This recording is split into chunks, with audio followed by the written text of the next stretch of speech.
Կիրակի ժամը 22-ին Սուրանկյան հերթական թողարկմանը դիտեք։ 5 տարի անց կամ պատերազմից դասեր չքաղելու վտանգները, պատերազմի հանգամանքներն ուսումնասիրող հանձնաժողովի փաստաթղթերը ինչ ուղարկվեցին արխիվ եւ որքանով են արժանահավատ ռազմական բյուջեի կրճատման վերաբերյալ իշխանությունների հիմնավորումները։ Հակառակորդը մտել է Շուշի, թե մենք կարող ենք իրենք Շուշին շրջափակենք։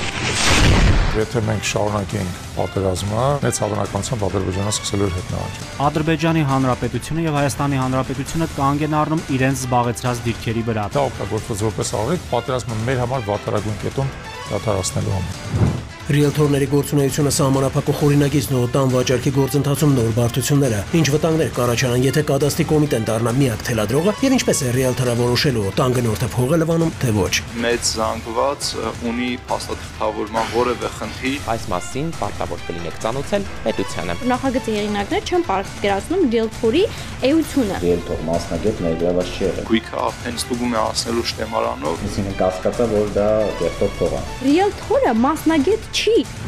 Խեղդված երեխա քնած համակարգ կամ հրեշավոր հանցագործության հետքերով, ով է երեխայի ողբերգական մահվան իրական մեղավորը եւ ինչու են խնամակալության մարմինները անտեսել խնդրահարույց ընտանիքի ներքին խնդիրները։ Երկար ժամանակ երեխայից չուներ որևէ կոմունիկացիա, փորձում են երեխային կենսաբանական ծնողներից պաշտպանել։ Գիտես,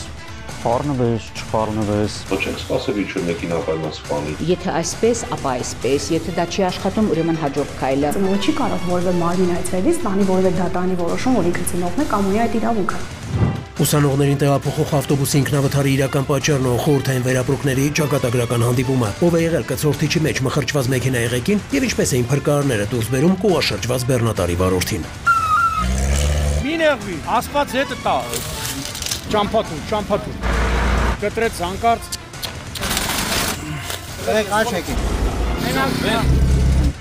Բազմազավակ ընտանիքի անվերջանալի խնդիրներն ու դժվարությունների առաջ չեն կրկելու նրանց բանաձևը, ինչպես են սիրով եւ համերաշխությամբ դիմագրավում կյանքի անարդարություններին եւ ինչպես են 8 հոգով տեղավորվել վարձակալած մեկ սենյակում։ Երեխեքը շարժեն, ասենք չես կարող ասենք աղջկան տավետ։ Քնում են արդեն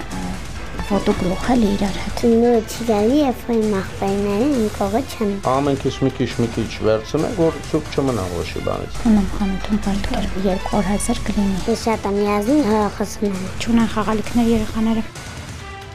Ցավոտ հարցերի պատասխանները կգտնենք միասին։